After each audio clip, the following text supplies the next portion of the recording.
eMbilo nasePinetown eThekwini kuboshwe amadoda amabili okutholakala amavidiyo ezingane ey'ncane zenza ucansi emafonini azo. Kule yasePinetown indoda kubizwe ama-social worker athatha izingane zabo zahanjiswa zayogcina endaweni ephephile.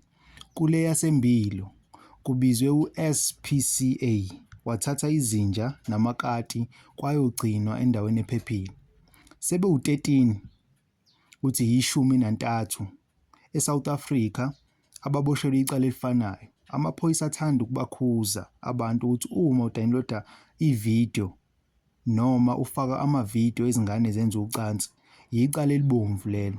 Kusuka ngisho amaphoyisa aphesheya ezokubopha. Ngikubingelele ngikwamukele kwingqongqo TV. Ngicela wenze sure ukuthi uyawucindezela u-subscribe button, uphinde futhi uthenise on laphana i-notification bell ukuze uzokwazi ukuthi uma kukhona esikufakayo okuzindaba nje okuzindaba njengakho lokhu ukwazi ukushesha ukuthola.